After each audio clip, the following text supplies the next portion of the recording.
Good evening, ladies and gentlemen. It is my pleasure tonight to introduce the speaker for the first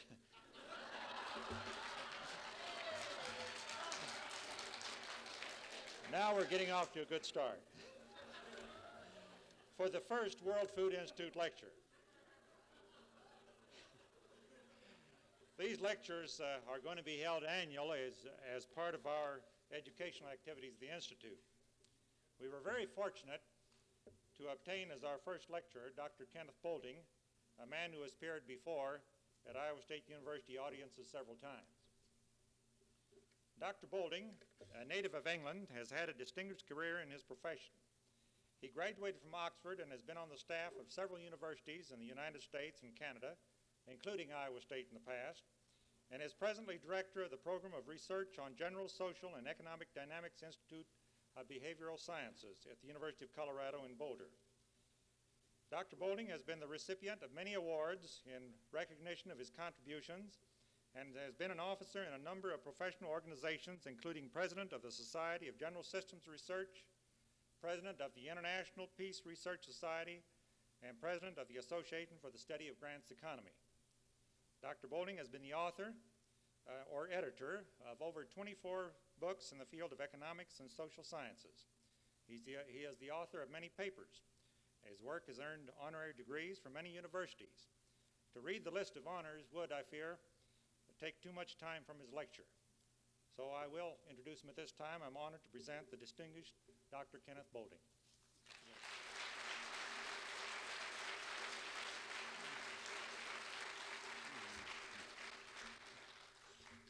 Thank you very much. It's a real honor to be asked to be the first of these lectures. And a great pleasure always, as always, to come back to Ames, which is always like coming home, even though it's actually almost 30 years now since I lived here.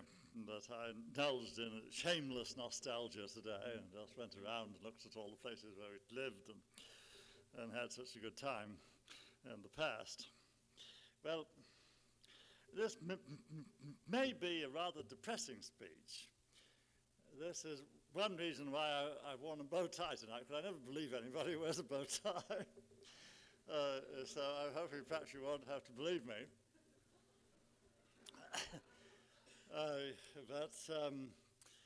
And I know as much about the next 200 years as you do, which isn't very much, because the main property of the future is uncertainty.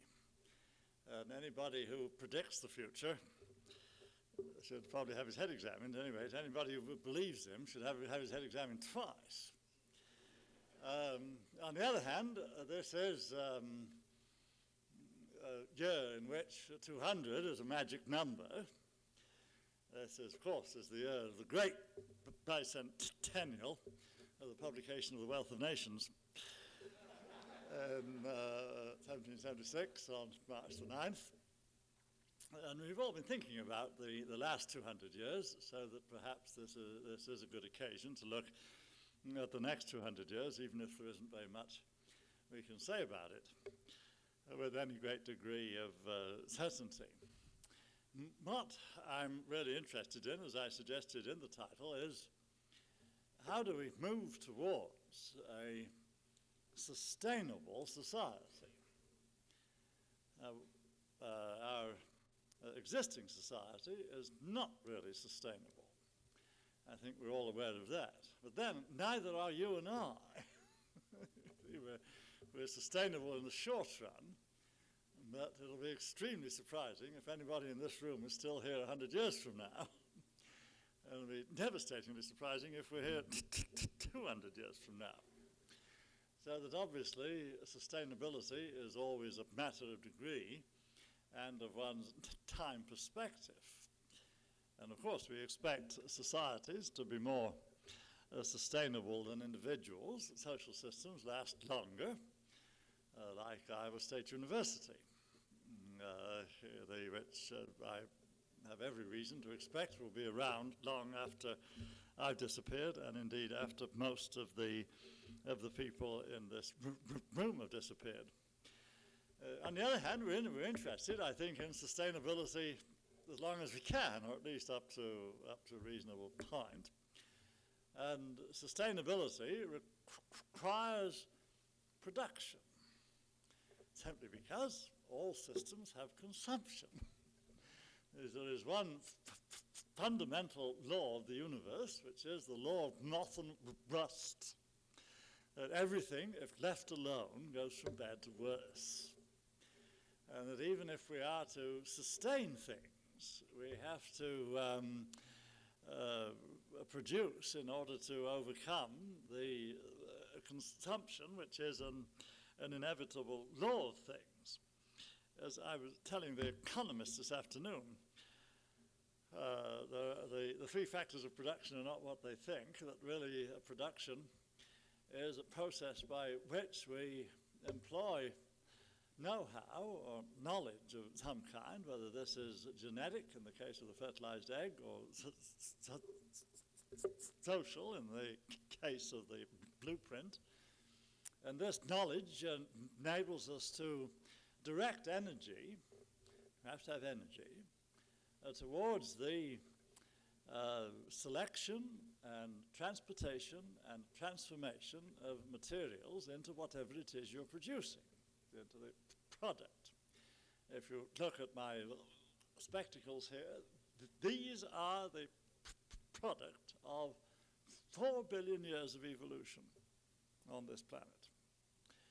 That is, they could not be here today if we hadn't had an extraordinary process of biological evolution, starting with DNA, which was improbable enough, and culminating in Adam and Eve, which was even more improbable, whatever their names were, and then going on into social evolution and the increase of knowledge till we got to the point where we knew how to make plastics. I think these are plastic. These spectacles could not have been produced, I suspect, when I was at Ames.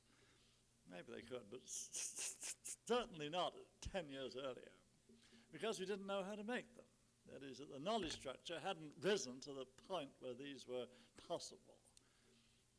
Again, as I said this afternoon, if you say, why were there no human beings 10 million years ago? The answer is exactly the same. We didn't know how to make them. That is, that the genetic structure of the world hadn't risen to the point where human beings could be produced. So that if we're interested in sustainability, we have to look at these information processes by which we are able to produce things to overcome the decay, which is a universal rule of everything. I say we see this in biology, shall we say, that is that I suspect, as I say, in 100 years, none of us will be here. But I wouldn't be at all surprised if this room is still here. This building looks like it was built to last, doesn't it? And I wouldn't be surprised if there was a room full of people. And it's quite possible they'd be being lectured at, very likely in English, but a completely different set of people. And this is because every time we fertilize an egg, we create biological potential, which replaces the potential which each of us here is using up as we live from day to day and as we age. So it is this recreation of potential that constitutes the process by which sustainability is arrived at. Well, now, sustainability is of two kinds. There's what you might call equilibrium sustainability. This is the sort of sustainability of what the biologists call the climactic ecosystem, or the homeostasis of the human body, the kind of sustainability that is keeping us all here at about 98.4 degrees, whatever it is, Fahrenheit. I refuse to use centigrade. I think it's a French plot. And we have this kind of homeostasis of the body. There's a homeostasis of the thermostat, I'm sure, in the building here. See, these which is able to correct changes which would lead us away from sustainability. On the other hand, this equilibrium sustainability cannot be ultimately sustained, as we will not be ultimately sustained. And that the only sustainable sustainability is what I would call evolutionary sustainability. This is this extraordinary process which has been going on, well, I suppose 3.5 billion years at any rate on this planet, whereby the total structure of know-how persists and expands and even increases and is able to sustain itself over some quite extraordinary catastrophes and disasters. There's the first great catastrophe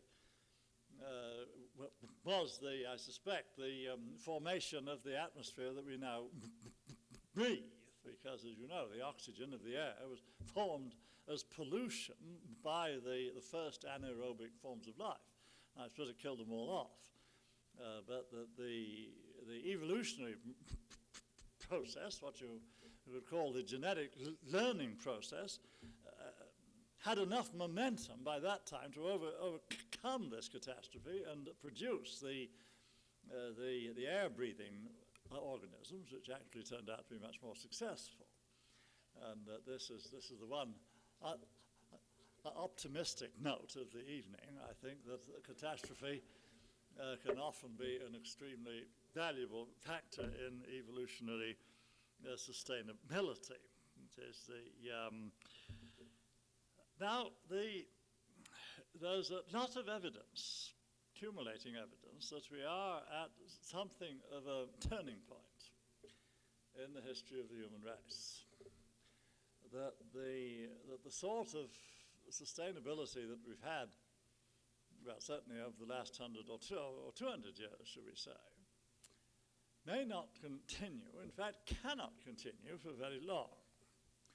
That is, we do not live in anything like an equilibrium system, particularly in the rich countries. The poor countries are, in a sense, much more sustainable.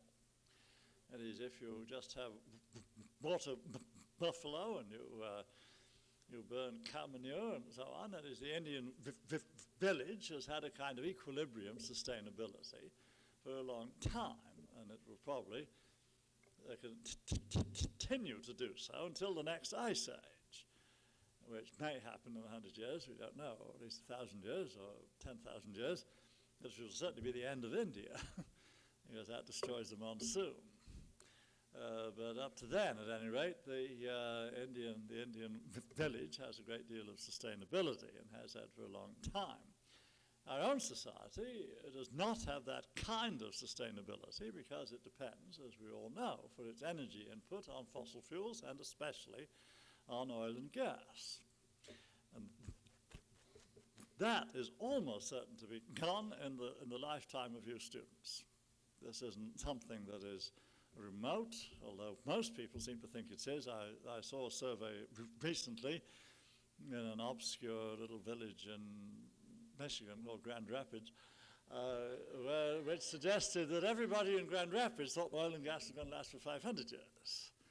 They're quite wrong about that. You see, it is that even at existing rates of consumption, if we're lucky and we find a lot of other sources, may go for 100 years. But certainly if the poor countries start to get richer, it'll hardly last for 50 years. So yes, is that even at present rates of consumption and discovery. Now, the developed society depends for its development and for its riches on large energy throughput.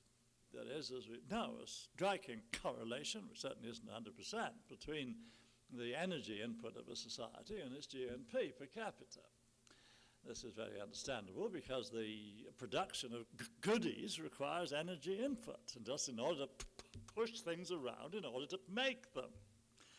And while you can economize energy, you can do that only up to a point. That is, if the energy input of society is simple solar energy from agriculture, and strong right arms and maybe water buffalo is not going to produce very much.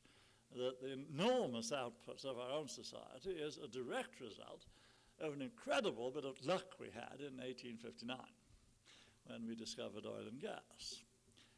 And it's, as I said, I think I said this last year, in fact I'm afraid I'm repeating myself a bit, but what I tell you 3 times is true.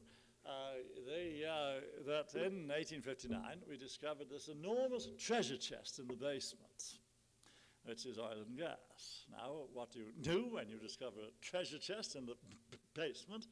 You live it up, don't you? Rather like the delightful cartoon in the New Yorker of the lawyer reading the will to a very depressed group of relations. And the will says, being of good health and of sound mind, I blew it all. And this, of course, is what we're doing with our inheritance. Here we came into an enormous inheritance in 1859, and we've been blowing it. Now, of course, the Arabs put in a false bottom, OPEC did, and I'm very grateful to them for that, because they made us think about things now, which perhaps we wouldn't have thought about till it was too late. So we ought to be terribly grateful to the Arabs. But underneath the false bottom, we know there's a real one, and the real one, by most estimates, is something like 50 years off. So that's stage 1, isn't it? You see, for the next 50 years, we go on living it up. And then, whammo, or what? See, it is now, or what is the question. I happen to be on the committee of the National Academy of Sciences on nuclear and alternative forms of energy. It's a very odd committee. I've never been on the National Academy of Sciences before. As one of my friends says, it isn't quite as bad as the Soviet Academy. It is a queer body, but anyway, this has been very instructive, and I found this very depressing, actually, because when you look into this, all the alternative forms of energy seem to be either dangerous or expensive or fattening. And there really doesn't seem anything on the horizon that is as cheap and convenient and even as non-polluting as oil and gas. You may think automobiles were polluting, but boy, you should have grown up in Liverpool. And I did, you see, which was an unspeakably filthy city, decorated with coal smoke and horse manure. And if you think that an automobile is polluting, you should make better acquaintance with a horse. Because really nobody ever produced an effluent-free horse. Or even managed to put a converter on his rear end, you know. I mean, that is, out in the farm, this may not be so bad, but in the city, it's very difficult. And the coming of the automobile really reduced the pollution of the cities enormously. And also resulted in a tremendous decline in infant mortality. It is the horse killed 100 times as many children as the automobile did. You see, just through infant diarrhea in the summer produced by flies. And I suppose perhaps we could deal with that with little bags on the end or something. I don't know. But at any rate, it's a problem. Certainly we have to go back to horses. And I can tell you, having driven in Delhi, that elephants are worse.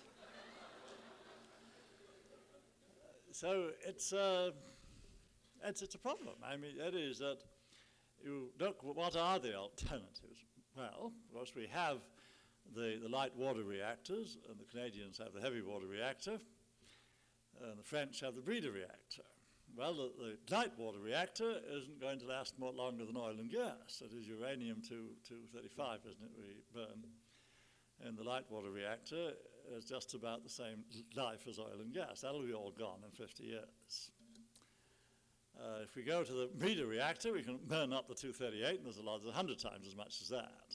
So that expands the fuel supply. On the other hand, the breeder reactor is not only dangerous, it's very expensive. And at the moment, well, of course, if we'd done proper accounting, we'd never have had nuclear energy. I mean, it's just ridiculously expensive.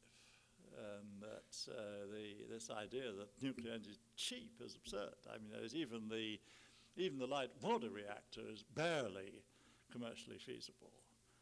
And the breeder reactor at the moment is certainly not commercially feasible. No question about it. And that in the case of the breeder, there's an awful lot to be said for letting the French do it, like the Concorde. So, yeah, it is. If you're going to have Edsels, you should let somebody else do it. And we are showing a bit of sense about this, at least regard the SST, and we may show some sense about the breeder reactor, at least postpone it in the hope that we'll never have to use it, because it produces, as you know, large quantities of plutonium. It opens up the possibility of nuclear sabotage and of guerrilla nuclear weapons. And then, of course, there's the problem of waste disposal that we still haven't solved. This stuff's piling up, it's blowing. We've got plutonium blowing all over Denver. And it's very disagreeable. It's very, very dangerous. On the other hand, coal, which is the 150-year alternative, coal lasts for 150 years, is probably more dangerous than nuclear. It is right now. Nuclear power plants up to now have hardly killed anybody. Although we've had one or two, chancy situations with candles, things like that. But coal kills probably 70,000 people a year now, between mining accidents and black lung and SO2. So that if we go to coal, we know this is worse in the short run, I think, the nuclear energy. I think this is clear. And yet all the virtuous somehow don't worry about coal. Nuclear is a symbol, you see, to which all the virtuous can repair. Coal, we've always had that, you see, we've always lived with that, so we don't worry about that. But on the other hand, it is dangerous. Up to now, we haven't solved the problem of coal liquefaction. We know how to gasify it. I grew up on coal gas. It stinks. And that's all right. We can go back to that, you see. It is, but coal liquefaction really eludes us. And up to now, as I say, there really doesn't need to be any real substitute for gasoline. Well, suppose gasoline simply comes to an end in 2020. This is quite a crisis, isn't it? First place, all the airplanes are grounded. The air age comes to an end. It's very hard to visualize a coal-burning airplane. See them down there shoveling away, and underneath you see. I don't think the automobile comes to an end. See, as electric automobiles are no good. They're too expensive, and there's not enough lead, you see, for batteries. We're going to run out of lead by 2020. So there won't be any electric automobiles unless we find a wholly new battery. Well, suppose we run out of gasoline. This means we run out of agriculture, doesn't it? You see, our agriculture, particularly, is dependent on gasoline for power and also for fertilizer.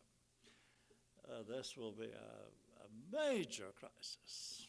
See, we'll have to go back perhaps to 20% of the labor force in agriculture. If we have to go back to horses not only are not very strong, but they eat like crazy. And in 1900, whatever it was, we devoted 25% of our land acreage, wasn't it, just to feeding horses.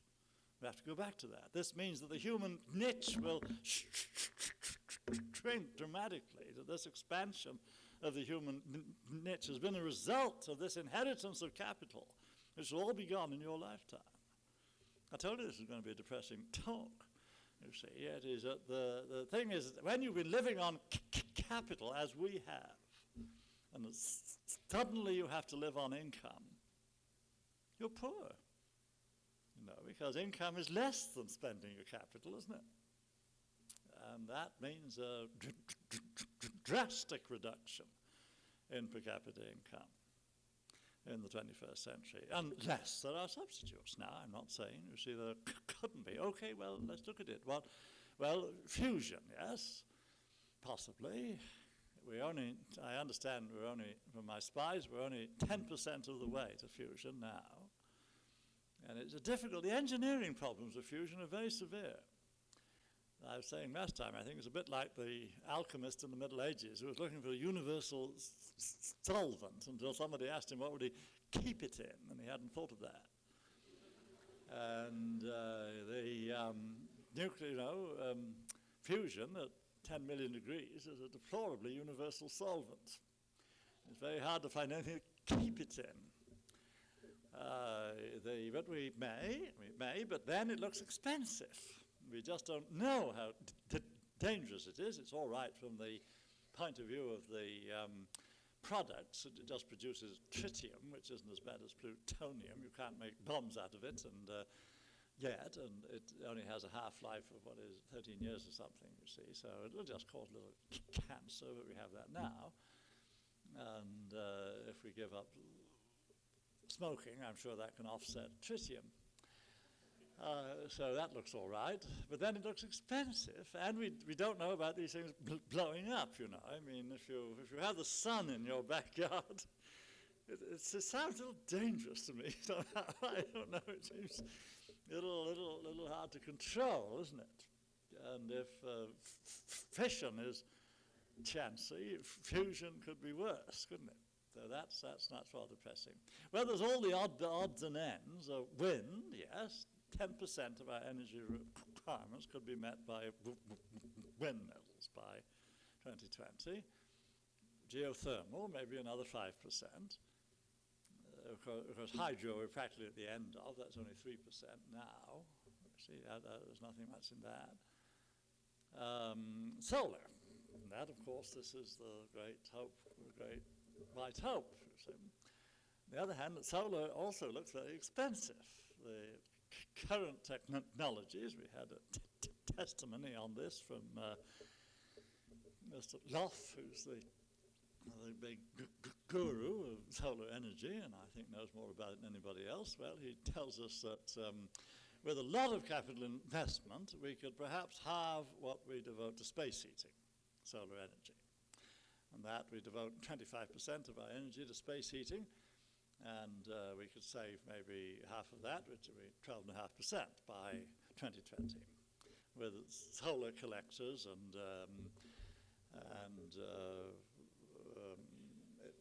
insulation, and even better, long woolly underwear.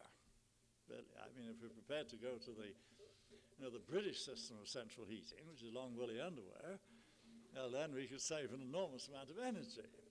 But, you know, it does tickle. No question about it. There are difficulties. And we are accustomed to this nice, easy, heated houses and so on. It'll be a little hard to go back to 1890 on this.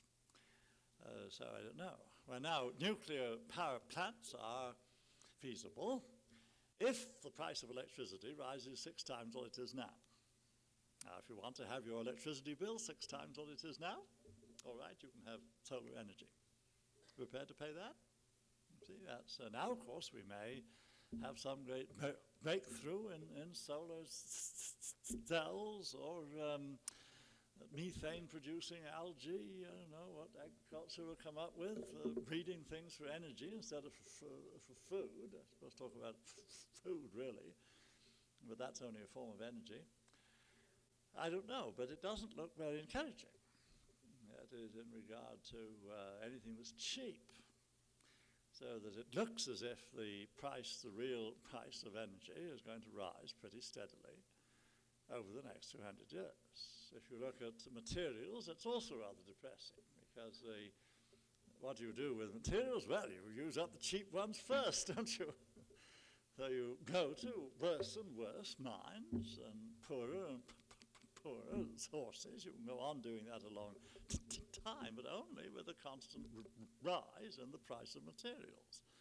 So it seems a high probability as if the real price of energy and the real resources we have to put into this and the real price of materials is just going to rise and rise and rise. Now, to some extent, this can be offset by increasing knowledge.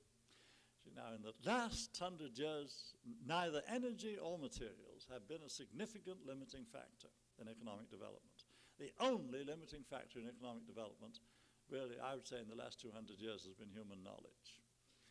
because we've had this fantastic good luck that with the increase in knowledge, we expanded our energy base and our materials base. But then how long can this go on? We don't really know. You see, it is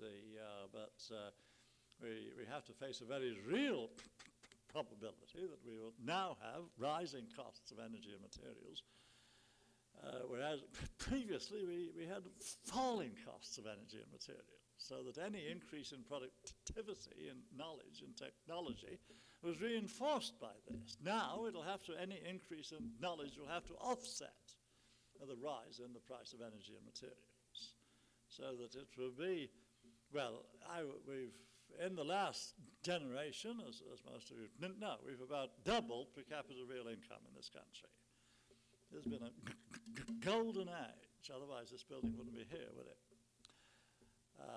Now it may be we're living in the twilight of a golden age, and that's a slightly uncomfortable feeling, because I will be extremely surprised if we double per capita real income in the next generation the way we did in the last, just because of these things I've been talking about. Well, now, if we do go to a real crisis by 2020, I don't know. It all depends. I'm not predicting this. I'm not predicting anything. And if I did, you shouldn't believe me. See, that is, but I'm suggesting that these are potential scenarios of by no means negligible probability. Well, about a little more gloom, let's look at agriculture, as long as this is the first of the food lectures. We've had, as you know, this incredible success in agriculture in this country from the point of view of labor productivity. We've gone from about 90% of our labor force in agriculture 200 years ago to about 50%, I think about 1890, wasn't it? Something like that, 1880, 90. Well, it's 4% today. And this has been the source of a good deal of our increased per capita income. That is your automobiles and your color TV sets.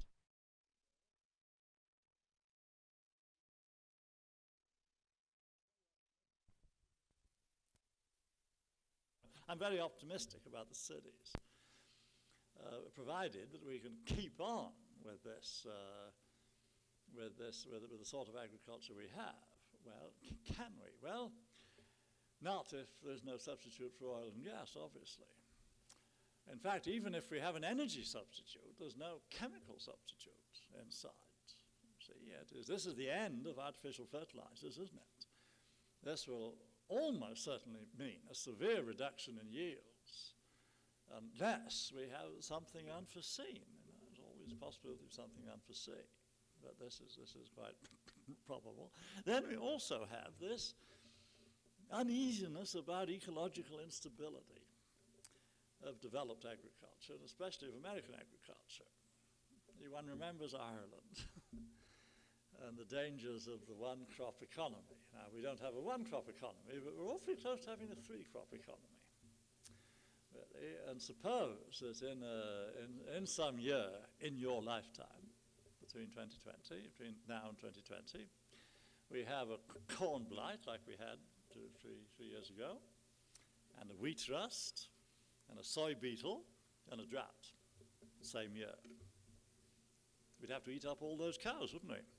We could really be in Quay Street. You see, it is in a sense, American agriculture has been a race between mutation and Iowa State. And up to now, Iowa State has won. We've always been 3 or 4 years ahead, you see, of the mutations. How long can we go on winning this race? The damn mutations go on all the time. They're relentless, absolutely relentless. They just go on and on and on, I suppose. I don't know. I'm not a biologist. I don't know. Perhaps they may lose steam. They may have caught up all the pests they can think up. I don't know. But I'm pretty sure that there's there is some chance of losing this race. It is, and that we'd better put a lot of money into Iowa State, haven't we? That's the one cheerful remark of this lecture. And keep up the good work. You see, it is because it's precarious. It is not. It's a very dynamic kind of system, and that we do not have anything that looks like an ecological equilibrium. And that we could find ourselves in real queer street. Now, if we have to go back to horses and manure, this means we'd have to go back, I'm sure, to 25% for the labor force in agriculture in the mid-21st century. And this means no automobiles. You see, may mean still color TVs. So we all have to stay home, look at TV. You see, because we'll have electricity. You see, we'll have power stations, all right. I think even if we have to burn coal, we'll do it, we'll pollute. As we used to say in Lancashire, where I come from, where there's muck, there's money. And we may just pollute, or we may go to breeder reactors, or fusion, or something. I'm pretty sure we'll have electricity. See, but it may. But electricity doesn't help much on the farm, does it, really? Once you get out in the field. See, unless, I don't know, maybe you can run a cable out. I don't know, perhaps you can. Perhaps you can have sort of trolleys, electric trolleys running across the farm. You hitch up with this and drive your tractor with that. We'll do something. You see, I don't want to be too pessimistic, but none of it looks cheap. You see, that's the trouble. Everything looks more expensive. And that hence the possibility that we reach the peak of per capita real income, not only in the world, but in this country and in the rich countries generally, is something that can't quite be brushed off, and I hope I'm wrong. The other thing, of course, is the gene pool. And some of my biological friends are worrying about that is the development of hybrids, and all this undermines the gene pool of the world, and with the disappearance of traditional agriculture and this tremendous variety, you see, and we are diminishing the variety of the gene pool, both culturally and biologically. This is dangerous, because it's very dangerous to have one world. If you have one world, then if anything goes wrong, everything goes wrong. Whereas if you have a lot of worlds, you can have a catastrophe in one place, but you don't have a catastrophe everywhere. You remember the collapse of the Mayan Empire. I mean, we read about it. That was one of the early Club of Rome reports.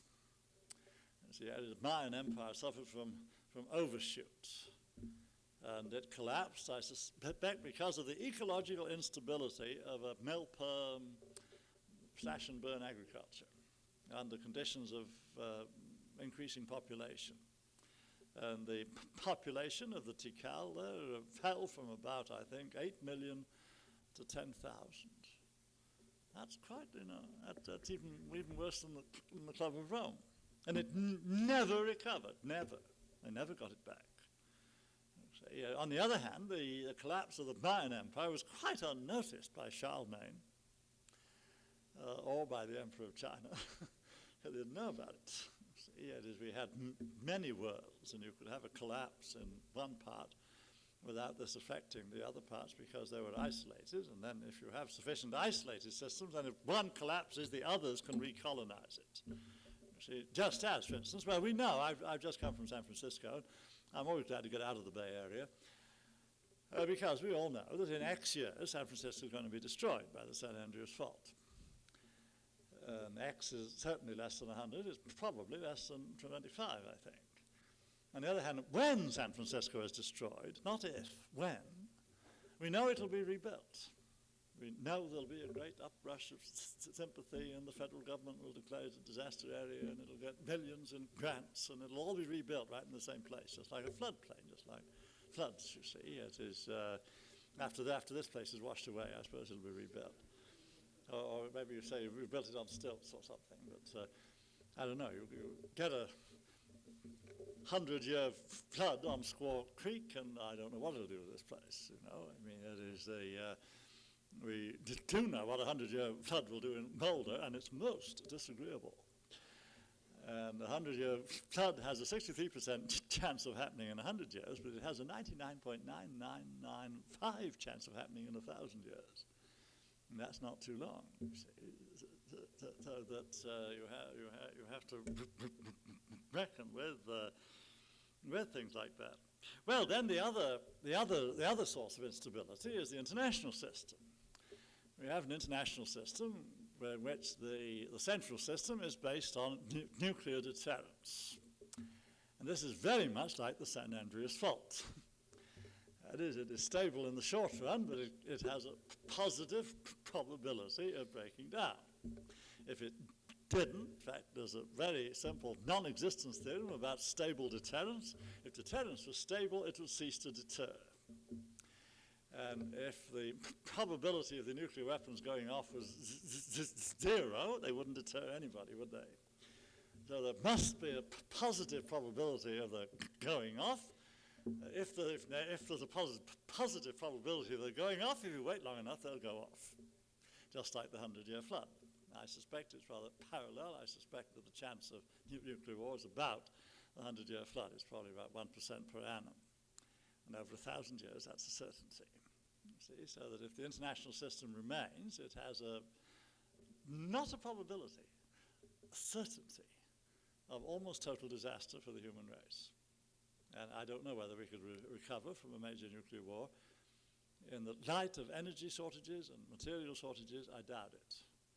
This could be the irretrievable disaster, just like the Mayan disaster. Only, of course, this would be on a world scale and would cover the whole temperate zone. I suppose maybe the Indian village might survive it. You see, yeah, it is, but certainly I think we wouldn't. That is something I suppose we have to work at. Another source of non-sustainability is what I call the erosion of political legitimacies. This is a very tricky question. The trouble is we don't know very much about this.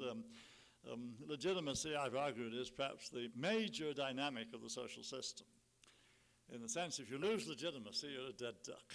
So you can't do anything. And I've lived through a number of declining legitimacies, like empire. After all, I grew up in the area of Rudyard Kipling, you know. And now, of course, the Rudyards no longer Kipple.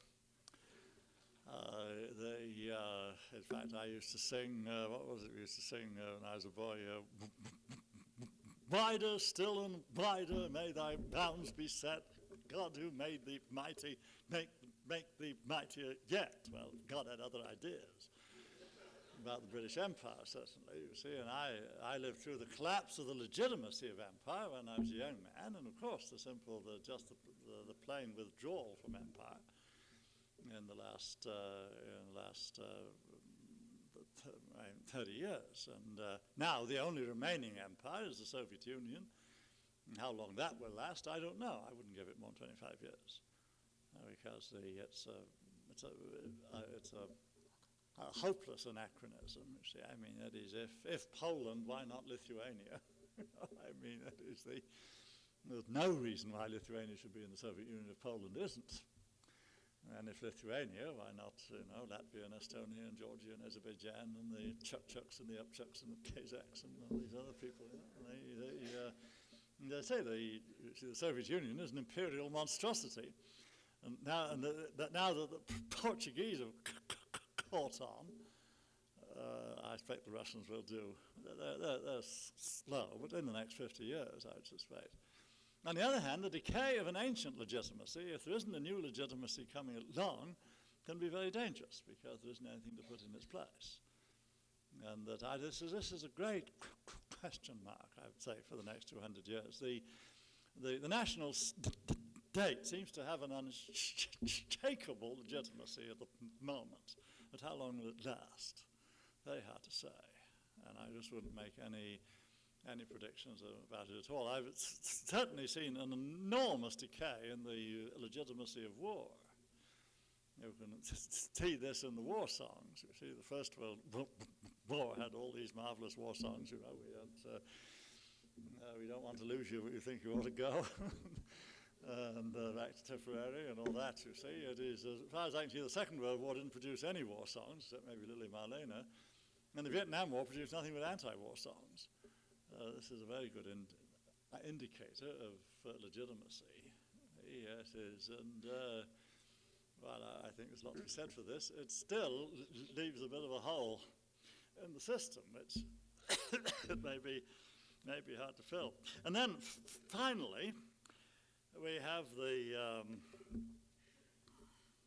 food problem. I'm sure I should say something about this. I've said a little bit about it in regard to developed agriculture, but that's a bit speculative. In the poor tropics, unfortunately, this is hardly speculative. And that the poor tropics, and particularly the overpopulated tropics, are also not a sustainable system in their present form. I was looking at the figures the other day, and very much to my surprise, I found that Bangladesh has almost exactly the same area as Iowa. I thought it was at least as big as Minnesota, but it's just as big as Iowa, within 1,000 square miles, matter of fact. Bangladesh has now 77 million people in it, and Iowa has 2.8. Now you put 77 million people into Iowa, it would look very much like Bangladesh, wouldn't it? No, just imagine it. There you are. You see, I mean, that is that's the great farms would be gone. We'd have little peasant plots. Everybody living on the edge of subsistence. Des Moines would look like Dhaka, you know, and that would be it, wouldn't it? Well, by the year 2000, Bangladesh will have 150 million people, if there isn't a catastrophe first. And that it's hard to see how countries like Bangladesh and large parts of India, some parts of Africa, not all of it, and considerable parts of Latin America, really can avoid these catastrophes on a scale which the human race has really never gone through before. We've had it on smaller scales all the time, and of course the great example in our sort of history is the Irish famine of 1846. That was the last great famine in the Western world, in which the population of Ireland was reduced from 8 million to 4. 2 million people died, 2 million emigrated. That was only a little over 100 years ago. If this happens in, Bangladesh or in India, 500 million people may starve to death. And this is something that is almost too horrible to contemplate. On the other hand, we have to contemplate it. I mean, that is, Kant says that sometimes you have to think about the unthinkable. And there is an agonizing possibility that this may happen. There is, as you know, in economics, a dismal theorem, as I've called it, that if the only thing that can check the growth of population is misery, the population will grow until it is miserable. And then there's the utterly dismal theorem, which says that if the only thing that can check the growth of population is misery, then any improvement enables a larger population to live in misery. So any improvement increases the sum of human misery.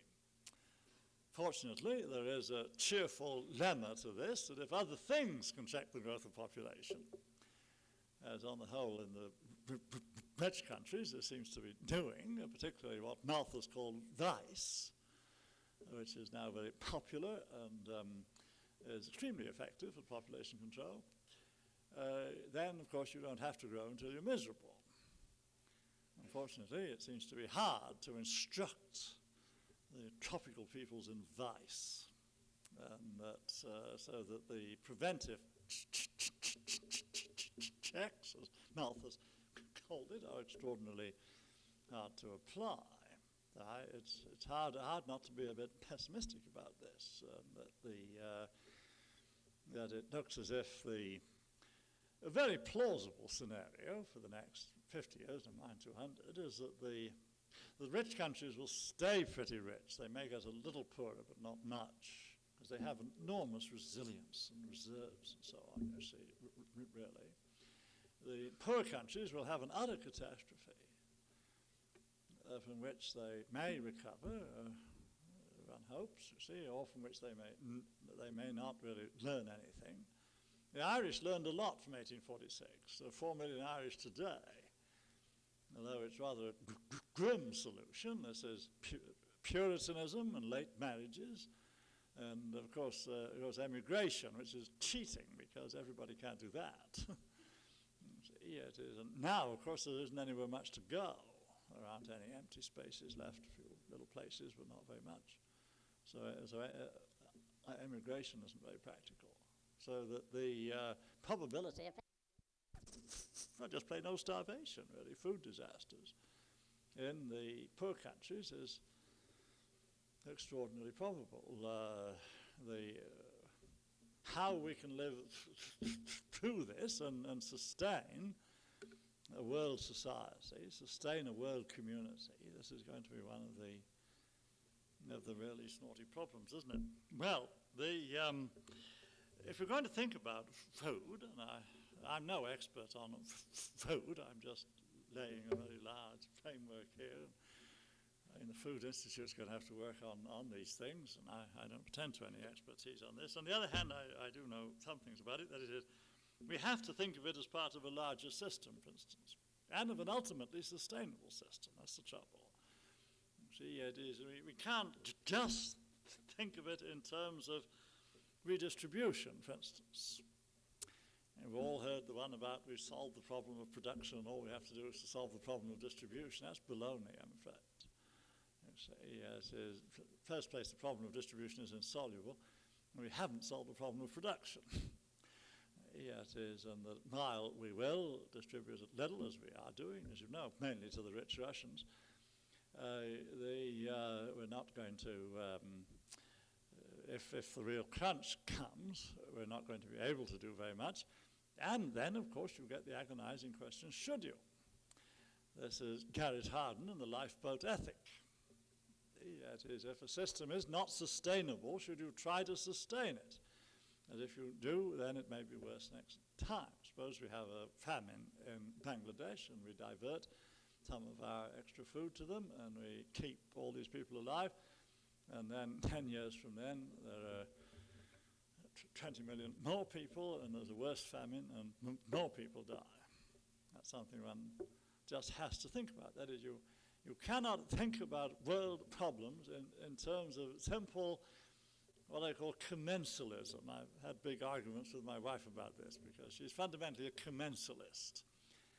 As, if I may say so, earnest and intelligent women tend to be.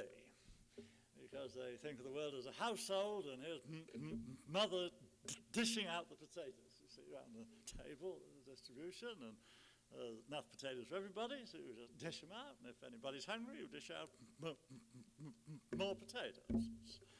And unfortunately, as Martha said, suppose there's no place at the table.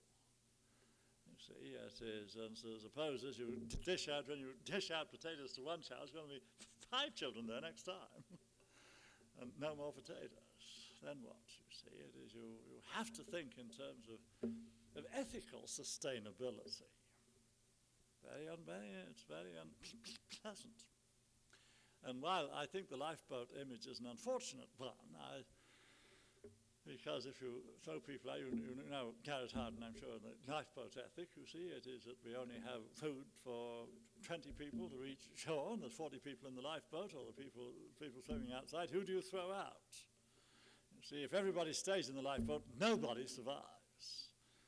If you throw some people out, the rest will survive. That's the most extreme case. Now, actually, I don't think it's quite as bad as that. I think of it in terms of a mesa, really. I think of the world as a mesa, like we have in the West, you know, with a plateau with the cliffs all around it. And the rich are in the middle of the mesa, that's us. Poor are on the edge. See, that is the rich pretty good at staying rich, and they build a fence around them, and they don't let the poor in, and the poor grow and grow and grow and grow. They fall over the edge. Rich don't fall over the edge because they're in the middle. See, it is. And then the question is, how do you build fences around the edge? That's one problem. That's the international system and lubricating the earthquake faults and things of that sort, you see. And then, how do you control the population of the poor? I mean, this has to be done. Otherwise, they will push each other over the edge. And we're a long way from this. We don't have the devices and techniques for this. The other thing is we just can't go on assuming we can produce food with exhaustible resources, which is what we're doing now. And we have to face the possibility of quite drastic reductions in world food supply when oil gives out, if there isn't any substitutes, as I've been suggesting. And of course, as I say, we can't simply redistribute to an ever-expanding population.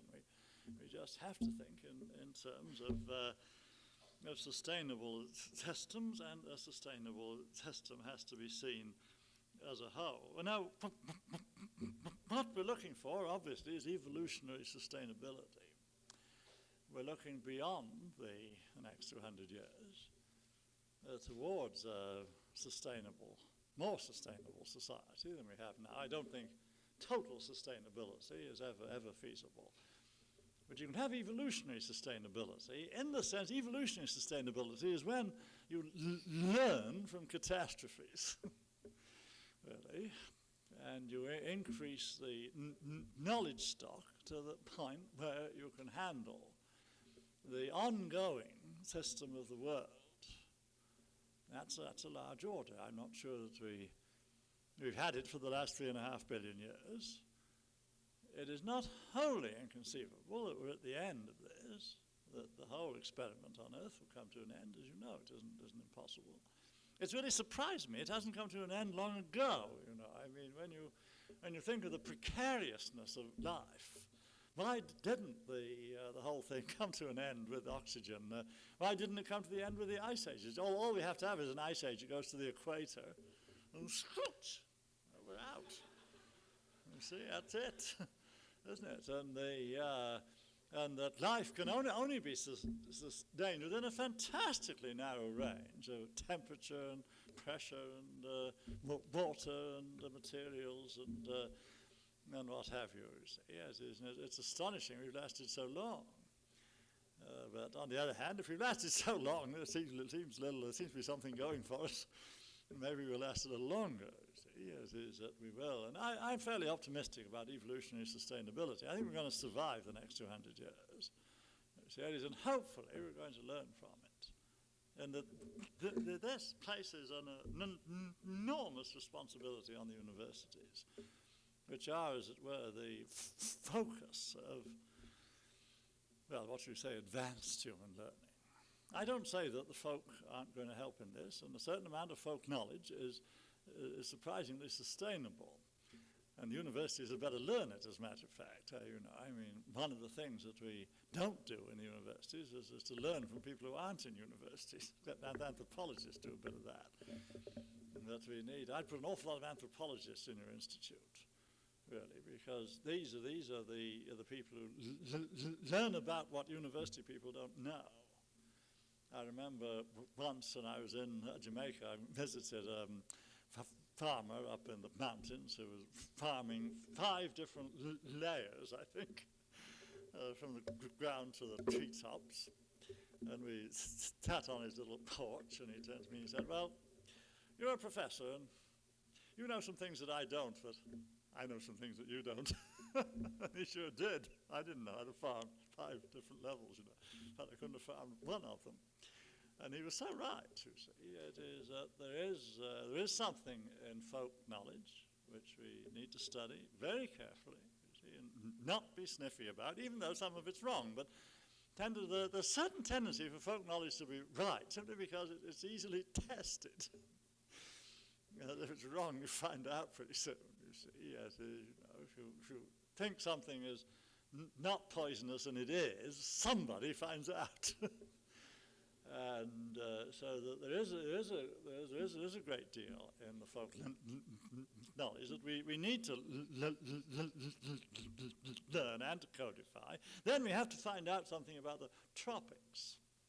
What you need here is a school of tropical agriculture. Perhaps almost more important to have it here than in the tropics, like we had one in Liverpool. Yes, because science is a temperate zone subculture. And it knows very little about the tropics, really. Temperate zone ecosystems are less vulnerable than the tropics, simply because they've had to put up with more. Now, if you can stand a winter in North Dakota, you can stand the Army Corps of Engineers. They're not much worse. You see, if it's in the tropics, the Army Corps of Engineers, or whatever the equivalent is, going to be an utter disaster because they never had a winter. And if you've never had a winter, it's hard to stand up to agricultural engineers, who seem people like that. See, it is who really muck things up if you aren't careful. And that we need to know a great deal more about that, I would say. I would put this high on your priorities, really. It is folk knowledge and tropical knowledge, because it's in the tropics that the catastrophes are likely to occur. And that well, I don't know. I don't know. I suppose I'd rather leave the fate of the world in the hands of Iowa State than anywhere else. But who else can be entrusted with it? You see, it's rather an awesome responsibility. See, I mean, the things that go on here in the next 50 years may determine the fate of the human race. It's a solemn thought, really. Leave a solemn thought with you.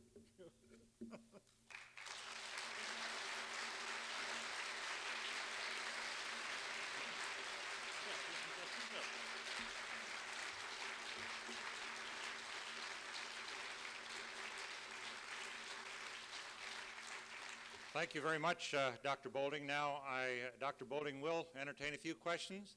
We have some time here. Does anybody have a question they'd like to raise?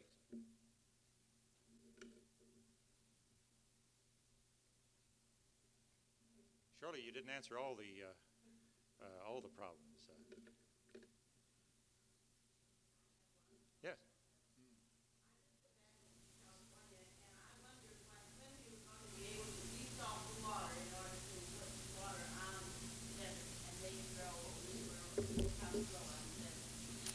Well, the question is, when are we going to desalt the water to make the deserts bloom? The answer is when we get a cheaper source of energy than we have now. That seems very improbable, really. I think this is probably, it depends. Now, there are these very interesting experiments in kind of saltwater greenhouses, but down at Manzanares in Mexico somewhere. That looks rather promising. See, where you evaporate the salt water on the roof of the greenhouse, and it's like kind of trickles down on the plants. Greenhouses are expensive too. You see, everything you do looks expensive. And so there isn't anything as cheap as good old Iowa topsoil. You know, it's so cheap. Iowa's so cheap, you can't beat it. But there isn't much of it left. I mean, it is, and any expansion, you see, any technological expansion into the deserts is more expensive. Now, I don't say it's impossible, and I must say I'm enormously in favor of a large research program in this, you see. It is but I think we'd have to be a little careful about it.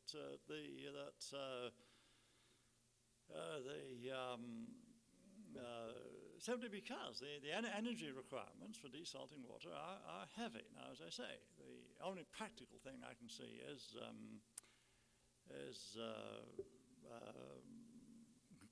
greenhouses with solar energy, which is quite feasible, but again expensive. And the other thing perhaps would be fusion. If we go to fusion, we have enormous fusion plants that can apply the energy to desalt the water. Maybe that's fine, but then that's for the future. We don't really know. So certainly with our existing, I'm sure we're going to run into increasing electrical shortages.